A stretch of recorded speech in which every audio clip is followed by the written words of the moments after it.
Pillé a mi suegra eligiendo un coche de lujo junto con el marido secreto de mi mujer en un concesionario enorme.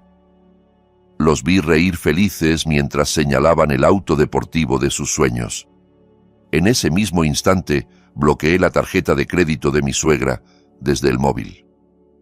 Cuando la transacción fue rechazada, me llamó furiosa delante de todo el mundo. 5 minutos después, ocurrió algo que ninguno de los dos había imaginado. Pero antes de que la historia empiece de verdad, si estás escuchando esto en un canal, cuéntame en los comentarios desde qué ciudad nos ves y no olvides dejar tu like y suscribirte para que sigamos trayendo historias más intensas que esta. Camilo estaba sentado en silencio en la esquina de una cafetería en el segundo piso de un edificio de oficinas en una gran ciudad latinoamericana. Frente a él, una taza de té de jazmín se enfriaba sin que nadie la tocara.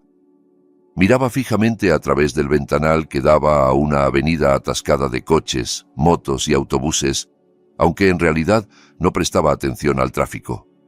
Sus ojos estaban clavados en un edificio majestuoso justo enfrente, el mayor concesionario de coches de lujo de la ciudad, donde alineaban con orgullo vehículos de cientos de miles de dólares.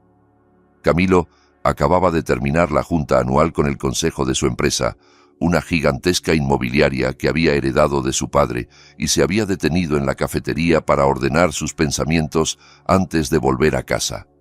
Llevaba un traje azul marino, sencillo pero elegante, y una corbata sobria. No lucía joyas llamativas ni marcas ostentosas. Cualquiera que lo viera pensaría que era un profesional más, no el único dueño de un imperio. El cristal, algo empañado por el aire acondicionado, le devolvió una imagen extraña de sí mismo cuando entrecerró los ojos. En ese momento, un taxi se detuvo justo frente a la entrada del concesionario. De él bajaron 2 personas con un aire de seguridad insultante. Camilo las reconoció al instante y sintió cómo su corazón se detenía un segundo antes de empezar a latir con furia. La mayor llevaba ropa chillona y un bolso de marca colgado del brazo. Era doña Graciela, su suegra. A su lado, caminaba un joven con ropa ajustada que marcaba cada músculo, zapatos brillantes y el peinado perfectamente calculado. Luciano. Oficialmente, Luciano era el primo lejano de Diana, su mujer, un muchacho pobre pero trabajador que necesitaba empleo. Pero el instinto de esposo nunca se equivoca. Camilo llevaba tiempo sospechando que entre ellos había algo más que parentesco, y lo que estaba viendo delante de sus ojos parecía la confirmación definitiva de todas sus dudas. Camilo observó cómo doña Graciela reía a carcajadas, una risa que casi nunca veía cuando la tenía enfrente en casa. La mujer lo abrazaba a él, a Luciano, por los hombros con una ternura que jamás le había mostrado a su propio yerno. Luciano se pegaba a la suegra como si fuera el yerno favorito. Juntos cruzaron las puertas de vidrio del concesionario con pasos exagerados, como si fueran los dueños del lugar. Camilo se acomodó en la silla, sintiendo cómo la mezcla de curiosidad y dolor le impedía apartar la mirada. Cogió el móvil, abrió la cámara y amplió la imagen para ver con detalle lo que ocurría dentro. Las paredes de cristal del concesionario convertían la escena en algo casi teatral. Un vendedor con traje impecable salió a recibirlos. Doña Graciela señaló un sedán deportivo rojo intenso, colocado sobre una plataforma giratoria en el centro del salón, el modelo estrella de la marca. Camilo frunció los labios en una mueca amarga. Conocía muy bien ese coche. La tarde anterior había firmado la orden de compra para ese mismo modelo, como premio para uno de sus directores operativos que había superado objetivos anuales. El auto costaba cerca de $200,000. Vio a Luciano saltar de entusiasmo y abrazar a su suegra, dando pequeños brincos como si hubiera ganado la lotería. Los dos parecían creer que el mundo les pertenecía. Luciano sacó su móvil, claramente preparado para hacerse selfies con el coche de fondo, mientras doña Graciela hablaba con el vendedor con aires de millonaria vieja escuela. De pronto, el teléfono de Camilo vibró sobre la mesa durante varios segundos. En la pantalla apareció una notificación de su banca prioritaria. Camilo cogió el móvil y leyó el mensaje con calma helada. solicitud de autorización para un pago de unos $33,000, anticipo de un vehículo usando la tarjeta adicional de crédito que él le había dado a Diana. Sintió cómo la sangre le hervía. Esa tarjeta se la había entregado a su mujer con una condición clarísima. Solo podía usarse en emergencias o para gastos urgentes del hogar. Diana juró una y otra vez que sería responsable. Ahora, la estaban usando para comprar un coche de lujo para el amante de su mujer y bajo la firma de su suegra. Camilo inspiró hondo, obligándose a no perder los papeles en público. Llevaban 5 años de matrimonio y en todo ese tiempo él se había esforzado por ser un esposo entregado. Nunca le dijo a Diana que era el CEO. Ante ella era solo un administrativo de alto nivel.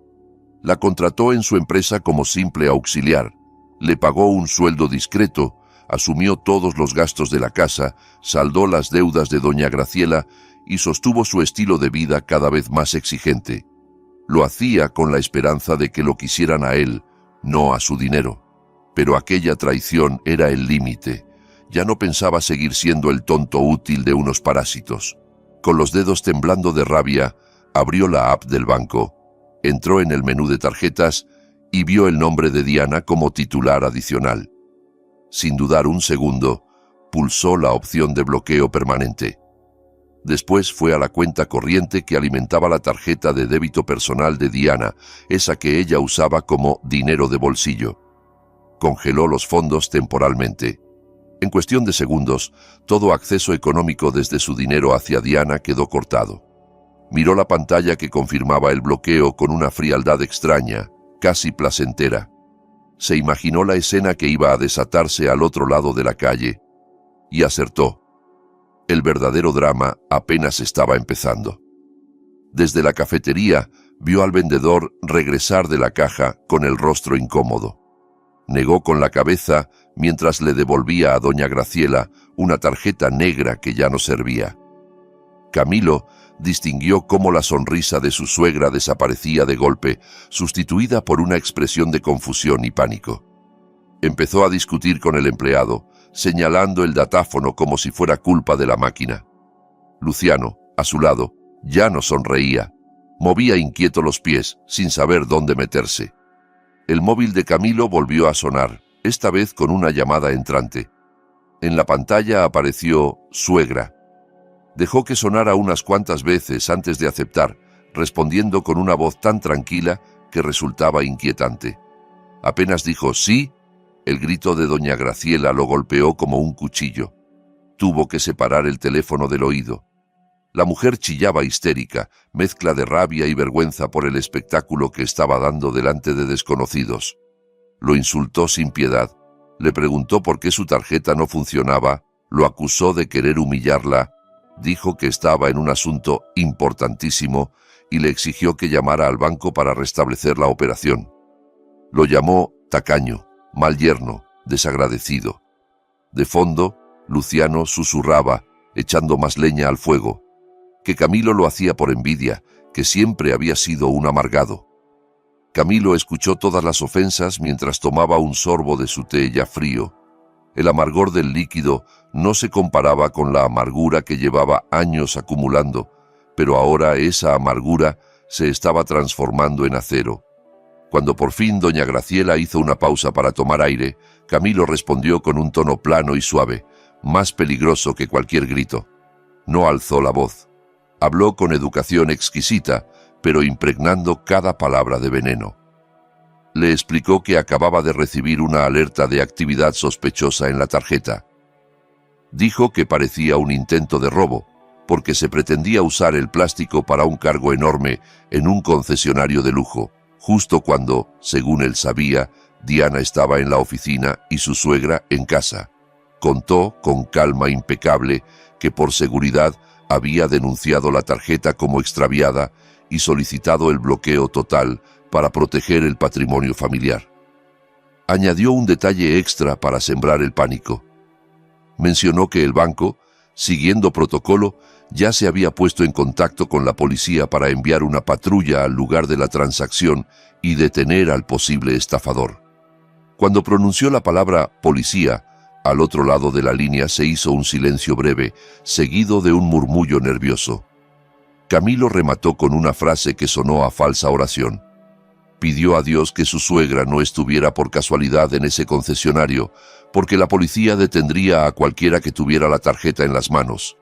Sin darle tiempo a reaccionar, cortó la llamada, dejó el teléfono sobre la mesa y volvió a mirar al otro lado de la calle. Lo que vio le dibujó una pequeña sonrisa. Doña Graciela y Luciano se habían quedado rígidos, pálidos como el papel. Se miraban mutuamente aterrados. Sin preocuparse ya por el vendedor que sostenía los formularios, se dieron la vuelta apresurados hacia la salida. Sus tacones y zapatos resonaban con prisa sobre el mármol, casi corriendo.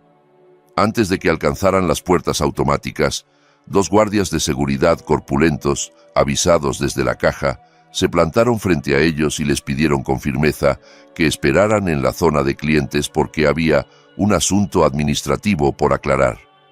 Doña Graciela intentó intimidarles con su tono de señora rica. Gritó que era una persona importante, que conocía al dueño, que los despediría si la tocaban. Pero su voz temblaba y el sudor le corría por la frente. Luciano trataba de ocultar el rostro tras el móvil, temiendo que alguien lo reconociera o grabara la escena. Los demás clientes y trabajadores ya murmuraban, divertidos por el espectáculo. En ese momento se abrió la puerta de una sala VIP en el entrepiso y bajó un hombre de traje gris impecable, pasos seguros y expresión seria. Don Humberto, propietario del concesionario. Era un empresario muy respetado en el rubro del motor. Había escuchado el alboroto y decidió intervenir. Observó a doña Graciela con atención y algo en sus facciones le resultó familiar. Recordó que era la madre de Diana, una administrativa de la empresa de un socio estratégico, la compañía de Camilo. Sonrió con una cortesía difícil de descifrar y pidió calma a su personal. Se acercó a doña Graciela y con exquisita educación le preguntó qué ocurría. Ella creyó haber encontrado un salvavidas. Se lanzó a quejarse de los guardias. Anunció que iba a comprar ese coche rojo para su hija Diana, una directora exitosa y millonaria, y aseguró que todo era un problema técnico pasajero de la tarjeta. Luciano asentía, apoyando el teatro y exigiendo que los trataran como clientes VIP, no como delincuentes. Don Humberto escuchó sin interrumpir, luego sacó el móvil del bolsillo, marcó un número y activó el altavoz para que todos pudieran oír la conversación. «Buenas tardes, Camilo», saludó con voz clara cuando respondieron al otro lado. «Disculpa que te moleste. ¿Tu coche está listo para la entrega? Es que ha surgido un detalle interesante». La voz de Camilo sonó firme y profesional, llena de autoridad, preguntando si el Deportivo Rojo estaba preparado para ser enviado a su destinatario. Al escucharlo, doña Graciela dio un respingo. Luciano abrió los ojos como platos. No entendían qué relación tenía su yerno con el dueño del concesionario. Don Humberto explicó en voz alta: «Aquí tengo a una señora llamada Graciela y a su acompañante, que dicen querer comprar el mismo coche, asegurando que su hija Diana es una gran directora. Pero, por lo que recuerdo, Diana trabaja en tu empresa, ¿no? Y la unidad que nos compraste ya está pagada al 100% desde ayer». En el silencio que siguió, Camilo soltó una risita corta, dulce y cruel al mismo tiempo. Luego dijo: «Debe de haber un enorme malentendido, don Humberto. Si no te importa, explícale a esa señora quién es el verdadero dueño del coche y quién es en realidad Diana». Don Humberto colgó, guardó el teléfono y miró a su alrededor. Con voz firme, contó delante de todos que el Deportivo Rojo ya estaba totalmente pagado por Camilo como premio para un empleado ejemplar de su empresa. No era un regalo para Diana en absoluto.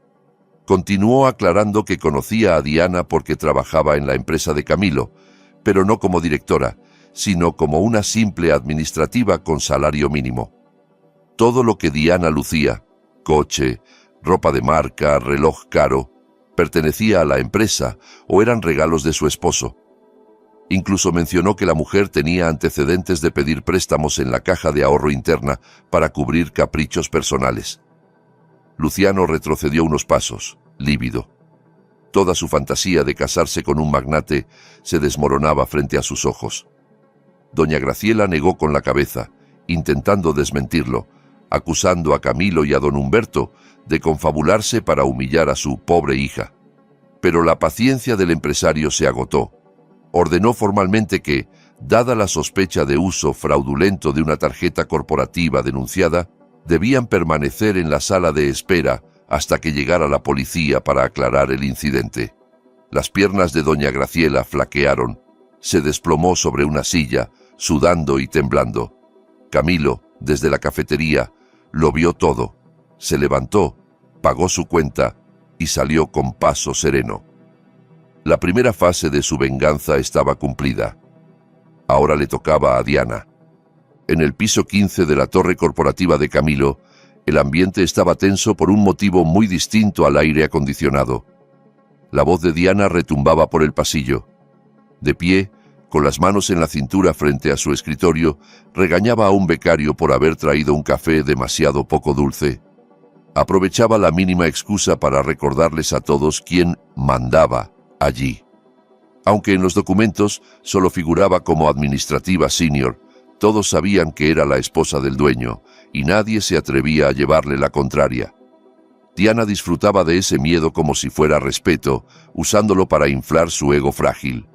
Se sentó de nuevo en su sillón ergonómico, jugueteando con una pluma cara que había tomado del almacén ejecutivo sin permiso. Soñaba con la cena romántica que tendría esa noche con Luciano después de que su madre saliera del concesionario conduciendo el Deportivo Rojo. Imaginaba la cara de envidia de las amigas de su madre cuando vieran el auto aparcado en su garaje. Para ella, la vida era perfecta, un esposo rico y sumiso que no molestaba y un amante guapo que la idolatraba. El dinero nunca era problema. Ahí estaba la tarjeta adicional de Camilo. Sus fantasías se hicieron trizas cuando la puerta de su despacho se abrió de golpe, sin siquiera un toque previo. Diana se giró indignada, lista para gritar, pero las palabras se le quedaron atrapadas en la garganta al ver quién entraba. Era Bruno, el asistente de confianza de Camilo, famoso por su carácter frío y directo. Detrás de él venían dos guardias de seguridad enormes y la jefa de recursos humanos con una carpeta roja en las manos. La atmósfera de arrogancia que Diana había construido en esa oficina se derrumbó en segundos. Trató de recomponerse. Se aclaró la voz y preguntó con altanería qué significaba esa falta de respeto de entrar así. Amenazó con que se quejaría con Camilo por su comportamiento. Bruno no se inmutó. Asintió a la jefa de recursos humanos para que procediera. Ella dejó la carpeta roja sobre el escritorio con un golpe seco, la abrió y empezó a leer en voz alta, con tono formal, la carta de despido inmediato y por causa grave.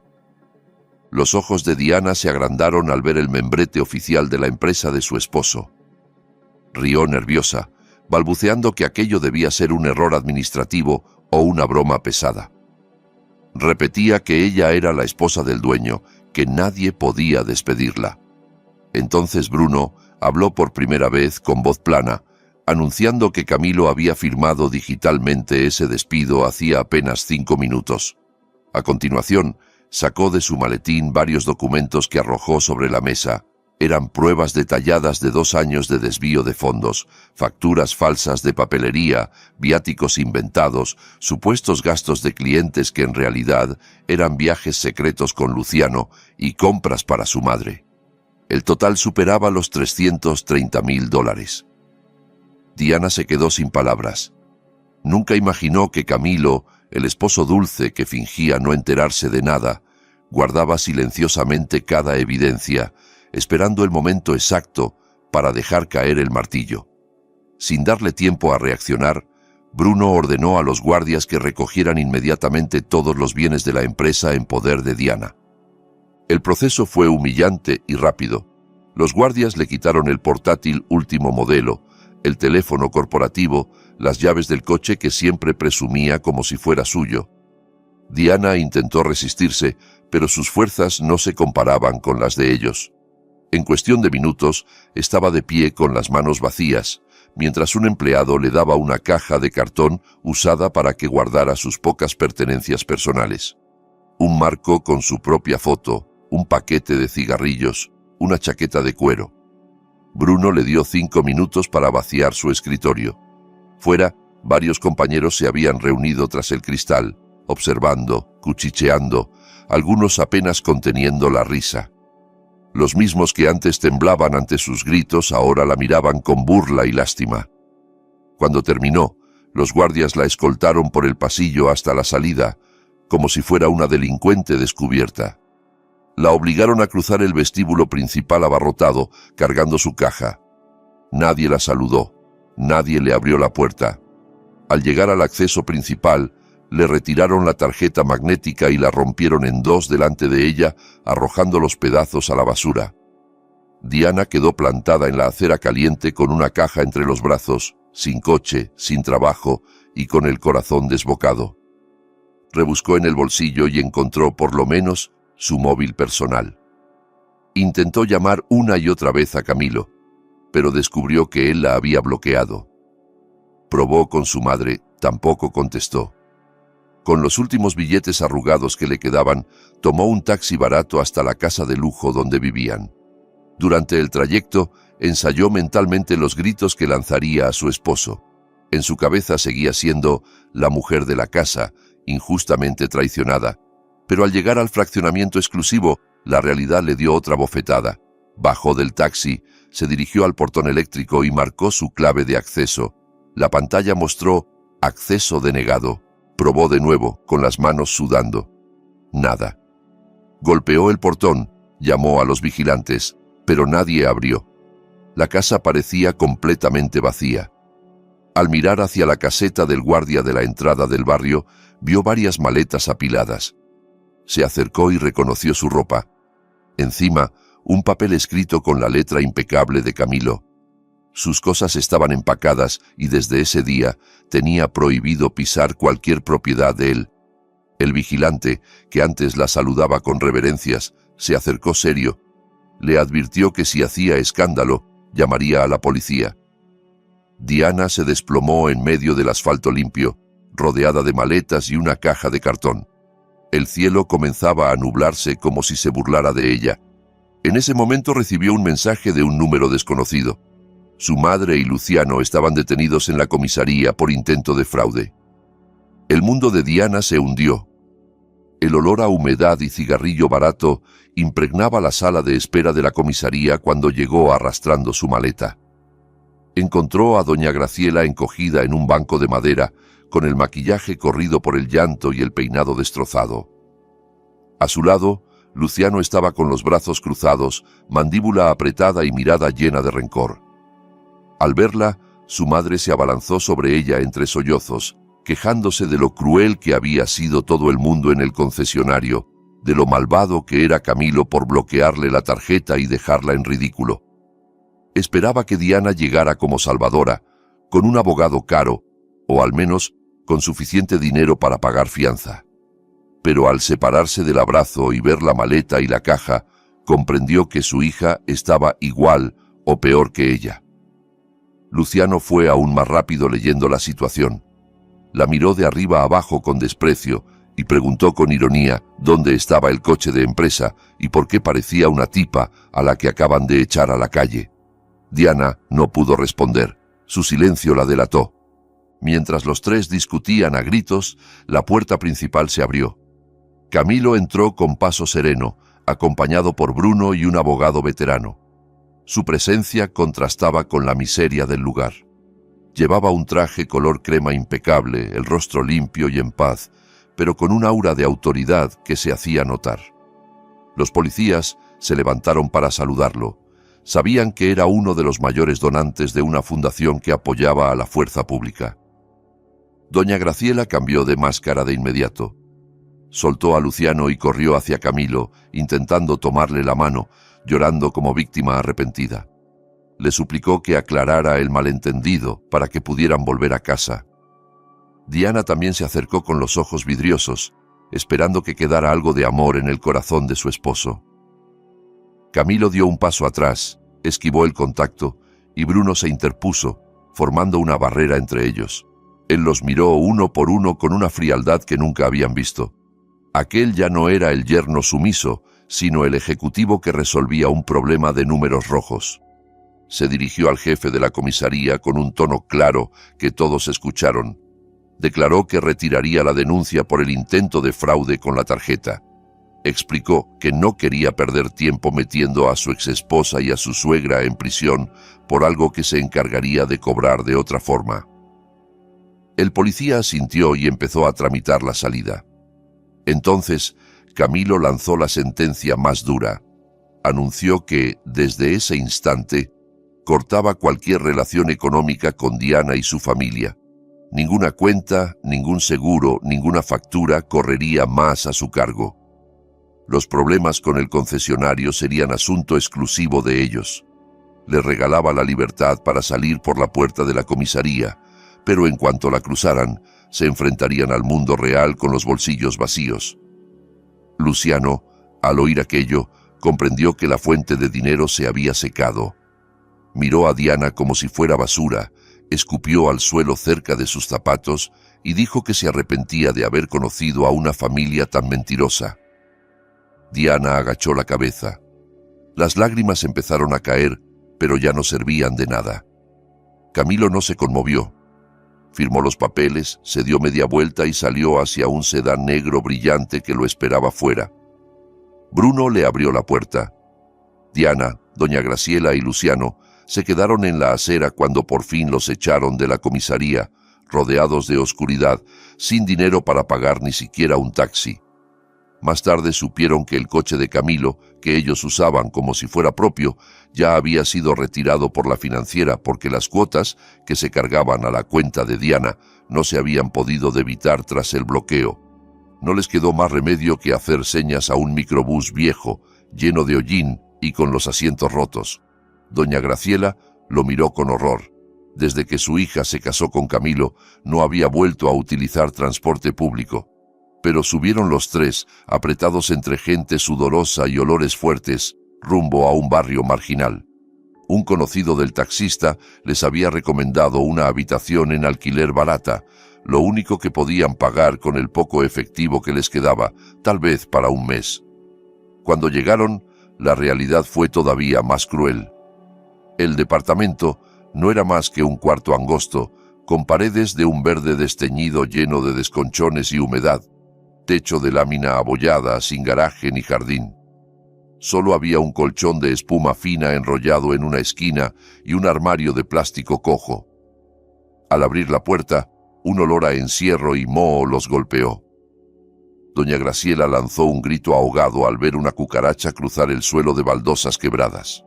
Se negó a entrar, diciendo que aquello debía ser un sueño y que quería irse a su habitación con aire acondicionado. Pero Diana estaba agotada y rota. Tiró la maleta al suelo, se dejó caer contra la pared y le pidió con voz apagada que entrara, porque ya no tenían a dónde volver.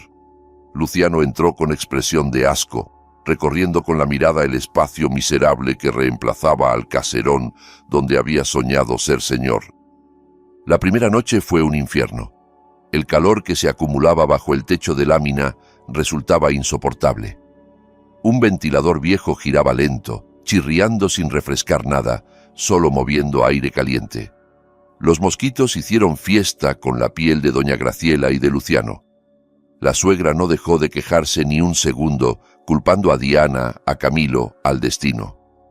Ordenó a Luciano que la abanicara, convencida de que, aunque fuera esposo en secreto, debía servirle. Pero Luciano no era Camilo. Estaba tan cansado y estresado que se negó con violencia. Discutieron a gritos mientras en la habitación de al lado lloraba un bebé y los vecinos golpeaban la pared para que se callaran. A la mañana siguiente apareció un nuevo problema. Tenían hambre. En la casa de Camilo, la mesa siempre rebosaba comida preparada por el servicio. Ahora solo tenían una botella de agua casi vacía y un estómago rugiendo. Doña Graciela, fiel a sus viejas costumbres, ordenó a Luciano que fuera a la tienda y cocinara algo, insistiendo en que era su obligación como yerno. Luciano le clavó una mirada de odio. Dijo que no pensaba convertirse en sirviente de nadie, que se había casado con Diana para vivir bien, no para freír huevos en un cuchitril. Diana, con la cabeza a punto de estallar, intentó calmar los ánimos, pero al final terminó soltando una verdad aún más dolorosa. Cuando su madre le exigió que sacara los ahorros secretos del banco para irse a un hotel o un departamento mejor, guardó silencio un largo rato. Luego confesó que no tenía ni un centavo guardado. Cada sueldo se le iba en gastos, en deudas de tarjetas, en invitar a amigos para presumir. Peor aún, admitió que la poca indemnización y bonos que había recibido los había metido en una inversión milagrosa recomendada por un grupo de amigas snob, esperando multiplicar el dinero para no depender de Camilo. Resultó ser una estafa. El dinero se evaporó y ella quedó endeudada con varias personas. La confesión provocó un ataque de histeria en doña Graciela, que empezó a golpearle el pecho entre sollozos, lamentándose por haber criado a una inútil. Luciano, que escuchaba, sintió que su mundo se derrumbaba por segunda vez. La última esperanza de que Diana tuviera algún colchón oculto se desvaneció. Se refugió en el baño diminuto y húmedo, con náuseas que no sabía si eran por el olor o por lo que había descubierto. En aquel baño oscuro, bajo una bombilla amarillenta, Luciano sacó de su bolsillo un test de embarazo que había comprado en una farmacia antes de la escena del concesionario. Miró las 2 rayas rojas, tenues pero claras. El resultado no dejaba dudas. Diana estaba embarazada de él. En teoría, era una noticia que debería haberlo llenado de ilusión, pero en esa realidad se sentía como una cadena. Ella llevaba en su vientre al hijo de una mujer pobre, fraudulenta y sin futuro, sostenida hasta hacía poco por el dinero de un hombre al que habían traicionado. Luciano se dejó caer al suelo frío, con la mente hecha un torbellino. Al principio, pensó usar ese embarazo como arma. Imaginó que podría chantajear a Camilo, a doña Graciela, a quien fuera, con la imagen de un niño inocente que nacería en medio del escándalo. Sabía que Camilo tenía fama de religioso y compasivo. Tal vez no soportaría ver sufrir a un bebé. Pero aquella misma noche, al escuchar la nueva tanda de insultos en el cuarto y la forma en que doña Graciela exigía comer carne y comida decente, cuando apenas habían podido pagar 3 raciones baratas de arroz con huevo frito y guiso de verduras, algo le hizo clic en la cabeza. Vio a Diana recoger del suelo los paquetes de comida que su madre había tirado por desprecio y los compartió en silencio con Luciano, que, dejando a un lado el orgullo, se los comió con avidez. Entendió que la verdadera supervivencia requería egoísmo. Empezó a pensar en escapar. Pasaron 2 semanas en esa agonía. Sus rostros, antes brillantes por tantas clínicas de belleza, se habían vuelto opacos y grasientos. La ropa de marca comenzaba a verse gastada. La lavaban a mano con detergente barato y la tendían al sol sin planchar. Entonces apareció un rayo de esperanza falsa. Un mensaje en el grupo familiar de WhatsApp. Era la invitación al gran encuentro anual de la familia Santoro, una mezcla de reunión y juego de vaquita entre parientes adinerados. Durante años, Diana y doña Graciela habían sido las estrellas del evento, siempre llegando en coche nuevo y haciendo las donaciones más grandes que en realidad salían de la cuenta de Camilo. Los ojos de doña Graciela brillaron al ver la fecha. El domingo próximo. Empezó a tramar un plan. Se presentaría elegante, pero afligida. Contaría que los negocios de Diana atravesaban una crisis de liquidez por la economía global, y estaba convencida de que tíos como don Germán o tía Norma no dudarían en prestarles 10.000 o 15.000 dólares, dinero que para ellos era poca cosa, pero que a ella le significaría la vida. Obligó a Diana a prepararse. Sacó el último conjunto de batik de seda, una blusa fina que aún no habían vendido y su mejor vestido, salvado a toda costa de los compradores de segunda mano. Diana se negaba.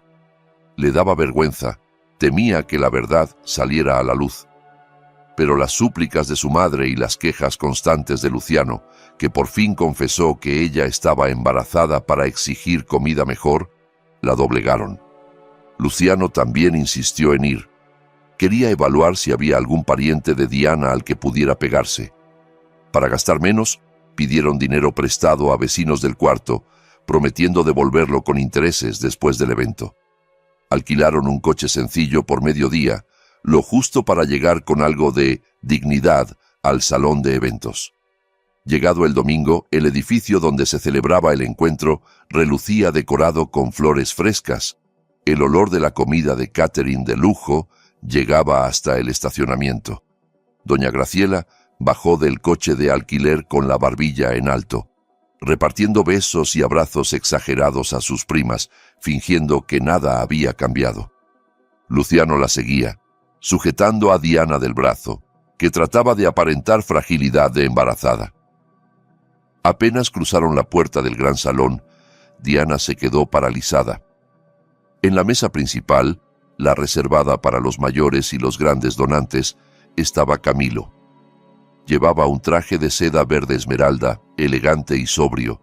Reía con don Germán, el tío más respetado y adinerado de la familia, quien sonreía orgulloso, dándole palmaditas en la mano. Diana sintió que la sangre se le corría hacia los pies. Había olvidado que durante 5 años era Camilo quien transfería las cuantiosas aportaciones a nombre de ella. Para la familia, él era la verdadera columna económica de los Santoro. Los murmullos se extendieron cuando los rezagados llegaron.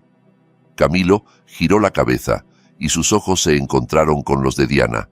No había ira en esa mirada, solo una calma profunda que daba miedo. Esbozó una sonrisa casi imperceptible que hizo que a ella se le erizara la piel.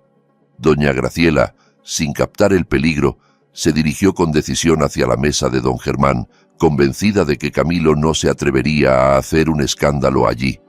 Se preparaba para su actuación de madre injustamente tratada, cuando su hermano la detuvo levantando la mano. «¿A qué vienes aquí, Graciela?», preguntó con voz grave que resonó por el salón. «¿Y quién es el hombre que trae tu hija?». Doña Graciela tartamudeó, intentó presentar a Diana y a Luciano con su habitual inventiva, pero antes de terminar, Bruno apareció detrás de don Germán con una tableta en la mano, conectada a la pantalla gigante del escenario. Saludó con respeto y pulsó un botón. De pronto, en la pantalla se proyectaron fotos de la boda secreta de Diana y Luciano, celebrada en una ceremonia humilde, con fecha de hacía 1 año, justo cuando Camilo pasó noches en vela en el hospital, acompañando a su padre agonizante. Se oyeron exclamaciones ahogadas por todo el salón. El siguiente conjunto de diapositivas mostró documentos: la carta de despido por fraude, las pruebas de desvío de fondos, recibos de apuestas en línea, transferencias hechas desde la cuenta de Camilo para cubrir deudas. Don Germán se levantó, el rostro enrojecido de rabia. Señaló a Diana con el dedo tembloroso y tronó: «Así que esta es tu vida a espaldas de tu esposo honrado. Te comiste su dinero, lo traicionaste cuando su padre estaba muriendo, y ahora tienes la desfachatez de presentarte aquí embarazada del hombre con el que lo traicionaste, en una reunión familiar». Los familiares se sumaron a los reproches. Tía Norma, que siempre había sido suave, tiró su servilleta hacia doña Graciela y le gritó que cerrara la boca cuando intentó culpar a Camilo, recordándole que fue Camilo quien pagó sus operaciones y las deudas de su difunto marido. Don Germán pronunció la sentencia definitiva. Ordenó que borraran a Diana y a doña Graciela del árbol genealógico de la familia Santoro, declarando que no tolerarían estafadoras ni traidoras. Miró a Luciano con desdén y le dijo que se largara con ese embarazo mal habido antes de llamar a seguridad para sacarlos. En medio de los gritos, personal del salón tomó a Diana, a su madre y a Luciano y los fue arrastrando hacia la salida. Diana, entre empujones, miró una última vez hacia atrás y vio a Camilo, tranquilo, conversando con un niño que le entregaba una flor. Sonreía, libre.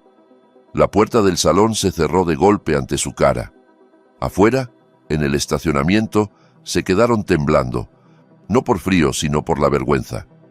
Para colmo, no tenían cómo pagar la gasolina del coche alquilado ni la diferencia por horas extra. El dueño del vehículo les quitó el documento de identidad a Diana como garantía y les dio 3 días para pagar, amenazando con difundir el escándalo si no lo hacían. Regresaron caminando kilómetros hasta el cuarto de alquiler, exhaustos y rotos. Esa noche, el calor en el cuarto se mezcló con la tensión hasta hacerlo irrespirable. No hubo consuelo ni palabras de ánimo, solo portazos, objetos lanzados y llanto. Doña Graciela se tumbó en el colchón mugriento, gritando que ahora toda la familia se reiría de ella. Culparon a Diana una vez más, llamándola inútil y mala hija. Diana, sin fuerzas, se encogió en un rincón, tapándose los oídos. Cuando por fin se durmieron a base de cansancio y hambre, quedó una persona despierta, Luciano. Miraba el techo de lámina, con la mente acelerada. Recordó que esa mañana había visto a doña Graciela esconder algo en el interior de la funda de la almohada, un pequeño paquete de tela que guardaba como tesoro. Era el último collar de oro verdadero que le quedaba, con un dije de piedra verde, valorado en quizá $400 o $700 en el mercado negro, su seguro para una enfermedad grave. El demonio del oportunismo susurró con fuerza en el oído de Luciano. Se preguntó por qué debía hundirse con ellos. Era joven, seguía siendo atractivo. Podía empezar de cero en otra ciudad con ese dinero. Con la agilidad de un gato, se levantó del colchón, vigilando la respiración pesada de los otros dos. Deslizó la mano bajo la almohada de doña Graciela, que se giró un poco, pero siguió roncando. Luciano encontró el paquetito de tela, lo sacó despacio. Bajo el pálido reflejo de la luz que se colaba por la ventana alta, vio brillar el oro. Lo guardó en su bolso, luego metió en una bolsa algunas de sus mejores prendas. No podía llevar demasiado para no levantar sospechas si algún vecino lo veía salir. Antes de irse, arrancó un pedazo de papel de un envoltorio de comida, cogió un lápiz de cejas y escribió una nota breve. La dejó al lado de la cabeza de Diana, que dormía con la boca entreabierta. La miró por última vez con una mezcla de desprecio y alivio. Para él, Diana había sido solo un trampolín roto. Abrió la puerta lentamente. Las bisagras chirriaron, pero nadie despertó. Salió al pasillo, respiró el aire fresco y húmedo de la madrugada y caminó sin mirar atrás hacia la terminal de autobuses que funcionaba toda la noche. Pensaba vender el collar en el primer lugar donde nadie preguntara mucho, desentenderse por completo del embarazo de Diana y buscar otra persona con dinero a la que enganchar, jurándose que jamás volvería a ser pobre. La luz del amanecer se coló por las rendijas de las tablas, despertando a doña Graciela de un sueño intranquilo. Notó el cuello rígido, estiró la mano automáticamente bajo la almohada y no encontró nada. Se incorporó de golpe, registró el colchón, el suelo, la funda de la almohada. El paquete con el collar había desaparecido.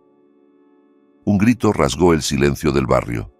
Empezó a llamar a Diana a berridos, acusando a un ladrón imaginario de haberse metido de noche. La golpeó con un cojín hasta que abrió los ojos, confundida y de mal humor.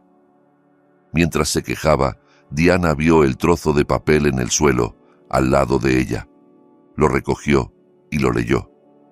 Sintió que la sangre le abandonaba el cuerpo. En la nota, Luciano decía que se iba, que no pensaba seguir viviendo en la miseria con ella y su madre, loca por el dinero, que se llevaba el collar como compensación por el tiempo desperdiciado, y que no pensaba hacerse cargo del hijo que ella llevaba dentro, que hiciera con él lo que quisiera, incluso abortarlo, porque no quería un hijo de una fracasada. Le deseaba que disfrutara de su infierno. Las manos de Diana temblaron tanto que el papel se le cayó. Doña Graciela lo arrebató del suelo. Leyó el mensaje y soltó un alarido aún más fuerte. Se lanzó sobre su hija, golpeándola a puñetazos en el pecho y la cara, llamando a Luciano ladrón, víbora, pero culpando a Diana por haberlo traído a sus vidas. Le recordó que ese collar era su última esperanza para comer. Le exigió que fuera a buscarlo y que lo matara si hacía falta. Diana no se defendió. Los golpes de su madre dolían menos que el destrozo de su orgullo. La risa de Luciano Su traición, reflejo de la suya propia con Camilo, le repicaba en la cabeza. De pronto lanzó una carcajada extraña, hueca, que hizo que doña Graciela se apartara asustada. Entendió por fin el sabor completo del karma. Lo que ella había hecho con Camilo, aprovecharse de su dinero y traicionarlo, ahora se lo hacía a Luciano, pero de una forma más baja y cruel. Aquella mañana, en ese cuarto maloliente, los restos de cordura de esa familia terminaron de romperse. Un mes después, en una fría sala de un juzgado de lo familiar con olor a papel viejo, Diana se sentó en el banquillo de las demandadas con aspecto derrotado. Llevaba una blusa blanca amarillenta en el cuello, demasiado grande para su cuerpo adelgazado. El cabello, antes siempre engominado y arreglado, colgaba grasiento y descuidado. No había podido contratar abogado. Los servicios gratuitos habían rechazado su causa por la carga de acusaciones económicas.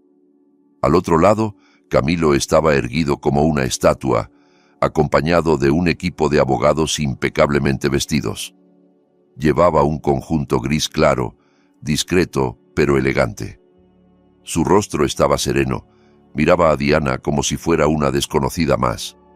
Detrás de él, Bruno sostenía un montón de carpetas tan gruesas como enciclopedias.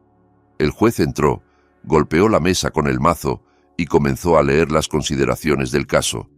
Pruebas de infidelidad, abandono económico y emocional, desvío de dinero de la empresa. Cada palabra caía como un bloque de piedra sobre la cabeza de Diana.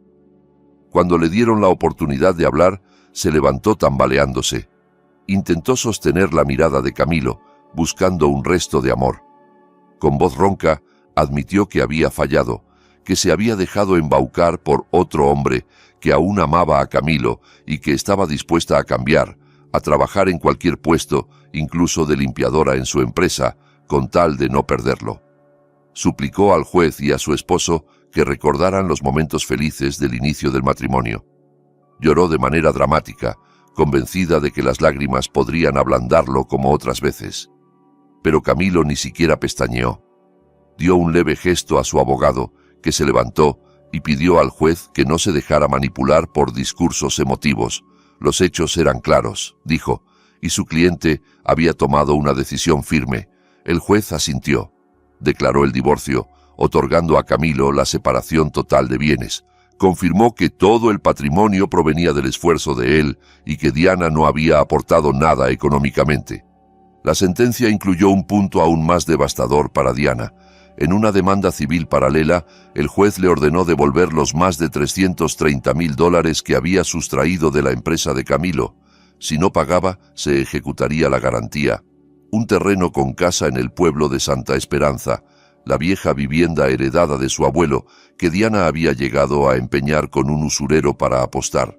Camilo, movido entonces por una compasión que ahora le parecía ingenua, había rescatado esa propiedad pagando la deuda. Lo hizo en realidad para tener el control del único bien que quedaba. Ahora, por orden judicial, esa casa se subastaría para cubrir parte del agujero que ella había causado. Con el último golpe del mazo, el juez cerró el caso. El vínculo legal entre ellos quedó roto. Camilo se levantó, estrechó la mano de sus abogados con una pequeña sonrisa de alivio y se dirigió a la salida. Diana corrió tras él, casi tropezando. En el pasillo, doña Graciela lo esperaba sentada en una banca, incapaz de entrar a la sala. Al ver a su exyerno salir, se lanzó al suelo agarrándole los pies entre lágrimas.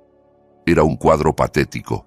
La mujer que antes despreciaba la sencillez de Camilo ahora se arrastraba por el piso marmoleado del tribunal, con la ropa vieja y el rostro hinchado por el llanto. Imploró que no les quitara la casa del pueblo, que era lo único que les quedaba para envejecer, que pensara en ella como una anciana enferma, que apelara a su fe, que un hombre bueno no podía dejar a su exsuegra en la calle. Diana se arrodilló al lado de su madre tratando de agarrar el borde del pantalón de Camilo, ofreciéndose a que la mataran, pero que dejaran el inmueble. Camilo se detuvo y los miró desde arriba. Vio no solo a las dos mendigando, sino las escenas del pasado, los insultos a su difunto padre, Las veces que Diana lo dejó solo mientras él lloraba después de un aborto espontáneo que habían sufrido, las burlas de ambas a su forma de vestir sencilla.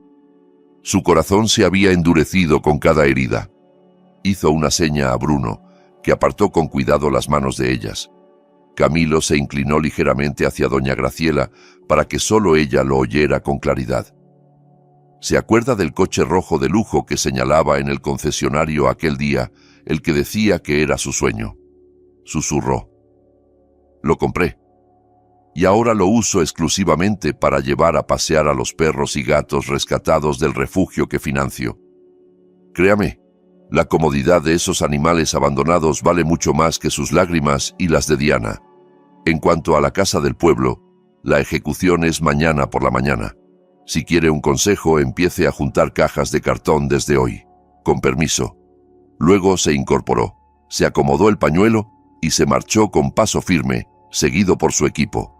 El eco de sus zapatos se mezcló con los sollozos de Diana y doña Graciela, que quedaron arrodilladas sin que nadie se acercara a ayudarlas. A la mañana siguiente, en el tranquilo pueblo de Santa Esperanza, el sonido de camiones de carga y voces autoritarias rompió la rutina. Frente a la casa antigua de paredes crema, orgullo de la familia durante generaciones, se habían apostado los funcionarios judiciales con chalecos fosforescentes.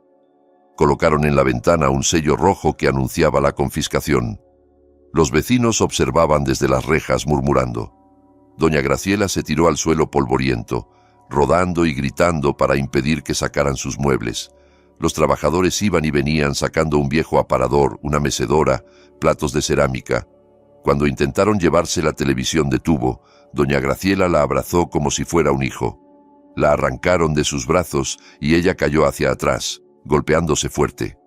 De pronto, sus ojos se voltearon, la boca se torció hacia un lado y todo el lado izquierdo de su cuerpo se quedó inmóvil. Intentó llamar a Diana, pero solo salieron sonidos ininteligibles. Estaba sufriendo un derrame cerebral, justo cuando perdía todo. Diana entró en pánico, pidió ayuda a gritos. Los vecinos dudaron, recordaban la soberbia con la que ella y su madre los humillaban cuando venían de la ciudad, cargadas de joyas. Al final, por humanidad, un funcionario llamó a la ambulancia del pueblo. En el hospital, con pocos recursos, se toparon con otro muro. El seguro médico privado que Camilo pagaba ya no existía. Sin dinero, solo pudieron ingresarla en una sala común saturada. Cuando faltaban camas, se quedó en un pasillo, sobre un colchón flaco. Días después, Diana se vio obligada a alquilar otro cuarto aún más indecente, cerca de un mercado mayorista. El suelo era de tierra apisonada, las paredes de madera reciclada, el techo goteaba cuando llovía y el olor a pescado podrido y basura del mercado se colaba a todas horas. Allí, doña Graciela pasó sus días postrada en un colchón que apestaba a orina. La mujer, que antes olía a perfume importado, ahora era un amasijo de sudor y descuido. Su cabello se enredó, sus ojos parecían apagarse poco a poco. Diana, sin estudios ni reputación, acabó trabajando como cargadora en el mercado para pagar al menos comida básica y algunas medicinas baratas. Cada madrugada, a las 2, salía a pie hacia el mercado. Levantaba sacos de cebolla, arroz y chile que pesaban más que ella misma. Sus hombros se llenaron de llagas, su espalda crujía de dolor. Los supervisores le gritaban, los comerciantes la insultaban si se demoraba. Por una jornada brutal, recibía lo suficiente para comprar 3 porciones de arroz con algo de proteína y unas pastillas para el dolor de su madre. Un viernes particularmente caluroso, el mercado se agitó por un rumor. Un gran benefactor repartiría comida y ayudas económicas entre los más necesitados. Los vendedores cerraron un momento para acercarse. Diana, agotada y hambrienta, se unió a la multitud, esperando al menos una comida gratuita. A empujones logró ver quién estaba repartiendo las cajas de comida y los sobres. Casi se desmayó. Era Camilo. Vestía un traje ligero de tonos suaves, sonriendo con sinceridad a cada persona a la que ayudaba. A su lado, Bruno sostenía una sombrilla para protegerlo del sol, mientras otros empleados repartían los sobres. Detrás de ellos, estacionado, estaba el mismo coche deportivo rojo que había desatado tantos acontecimientos. Diana quiso darse la vuelta y huir, pero sus piernas no respondieron. Se miró las manos callosas, la ropa sucia, y luego miró a Bruno con su camisa perfectamente planchada. En ese instante, un chirrido metálico y un alboroto a sus espaldas llamaron la atención. Una vieja silla de ruedas, empujada por un joven flaco, avanzaba torpemente entre la gente.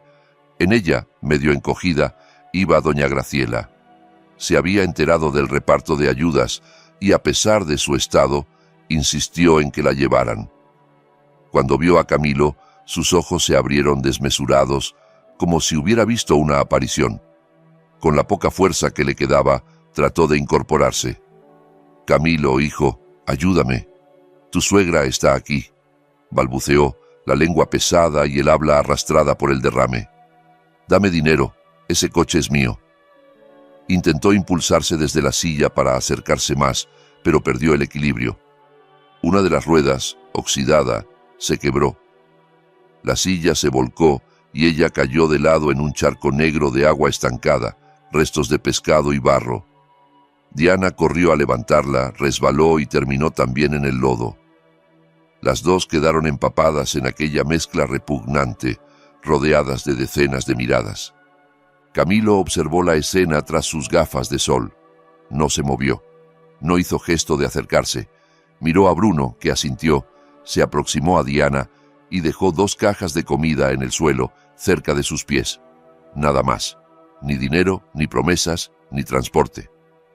«Vamos, aún tenemos que visitar varios albergues», dijo él con voz suave pero firme, dándose la vuelta. Subió al coche rojo, cerró la puerta y el vehículo arrancó lentamente, abriéndose paso entre la gente. Diana se quedó sentada en el barro, abrazando a su madre, viendo cómo las luces traseras del coche se hacían cada vez más pequeñas hasta desaparecer.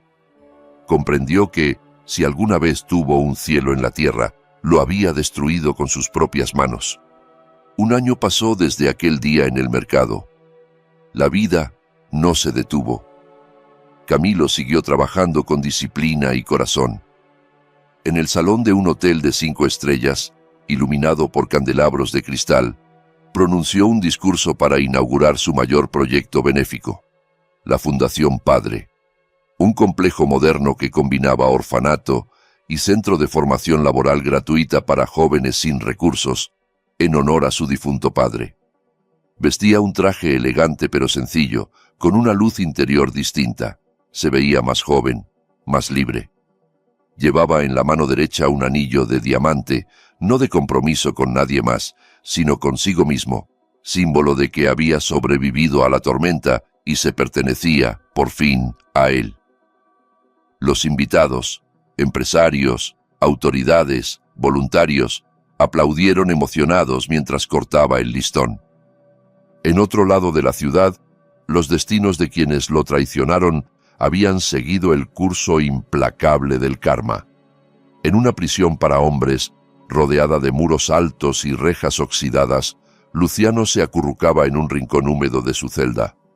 Su rostro, antes cuidadosamente arreglado, estaba marcado por moretones y pequeñas cicatrices. Llevaba el pelo recogido en un moño desordenado, la mirada siempre alerta, temiendo el siguiente ataque. Había sido detenido medio año antes, en otra ciudad, intentando robar las joyas de su jefa. Las cámaras de seguridad lo delataron. Supo por chismes que el embarazo de Diana, que en su momento creyó arma de negociación, se había perdido por el estrés y la mala alimentación durante su huida. La justicia lo condenó a varios años. Dentro de la cárcel, los presos más antiguos lo usaban como sirviente, obligándolo a limpiar baños y masajear pies a cambio de un pedazo adicional de pan. No quedaba rastro del hombre que soñaba con ser señor de directora. Diana tampoco escapó.